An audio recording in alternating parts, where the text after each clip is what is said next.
Get ready for your daily dose of marketing strategies and tactics from entrepreneurs with the guile and experience to help you find success in any marketing capacity. You're listening to Marketing School with your instructors, Neil Patel and Eric Sue.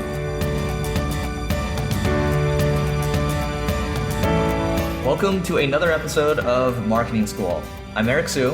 And I'm Neil Patel. And today we're going to talk about what a marketing nurture sequence is and what you should be putting into it. So a nurture sequence actually is something that you have as part of your marketing funnel. You can call it, marketing automation. But a nurture sequence is going to allow you to talk to people over time, give them value, right? Just because somebody opted into your email list first. So let me back up a second. Somebody opts into your email list. And then afterwards, what happens, right? Most people aren't going to buy on the first shot. So what you have to do is you have to nurture these people. You have to continue to give them value. Maybe, one of the things I've heard from a couple people is you give them 4 things of value and you might have a light ask. The nurture sequence is going to continue to, build a relationship with the people on your email list. That way, when they're ready to buy, they can come forward to you. So Neil, what does your nurture sequence look like?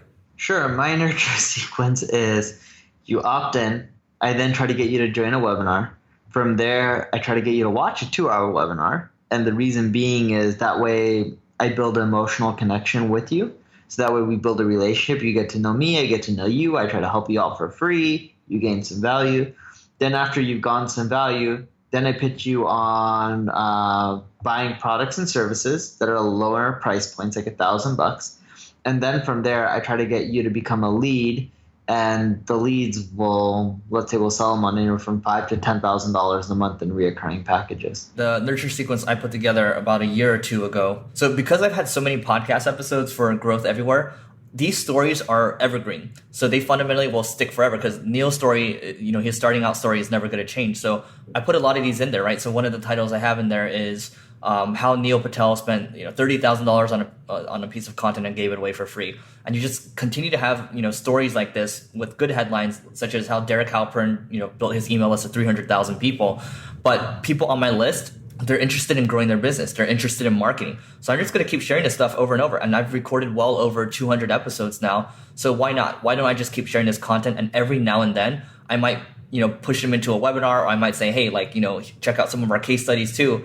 But, sometimes our sales cycle might take 2 years. For example, it took one of our clients, our current clients, 2 years to sign on with us. And that's what a nurture sequence can do for you.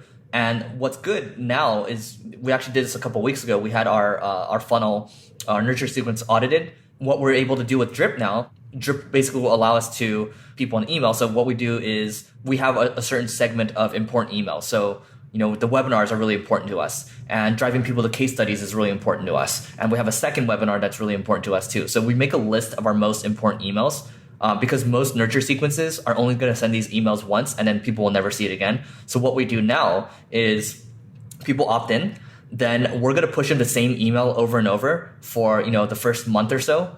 And it's going to be the same content. It's going to be different subject lines, but it's going to be the same content. So this is something that Frank Kern does.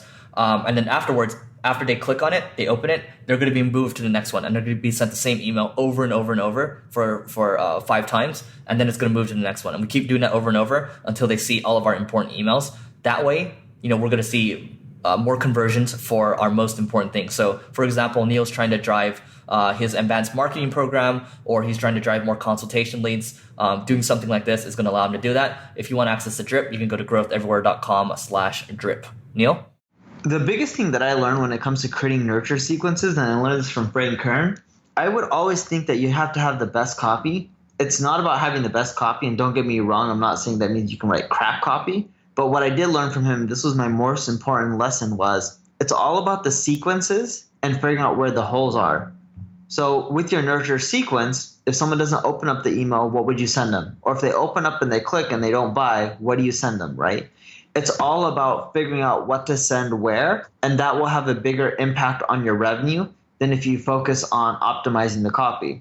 And the approach you should take with your nurture sequence is always figure out the holes. What if they don't click, or what if they don't do this, or what if they don't buy? Then what should you send them? And that's how you nurture them the correct way, because you're segmenting. And then from there, once that part's all fine-tuned, then you focus on adjusting the copy, the headlines or the subject lines, the email copy, the link text, the CTA, etc., to optimize for revenue at the end. But don't worry too much about optimizing the copy until get your sequence right, where you're nurturing people and you're segmenting them and you're pretty much plugging all the potential holes. I think you might be able to YouTube this, but Frank Kern's done some webinars on contingencies. So this is basically what Neil's talking about. So check out YouTube, put in Frank Kern, that's Kern, Kern contingencies, and you might be able to find one of his webinars. There's no guarantee, but hopefully you can pick that up.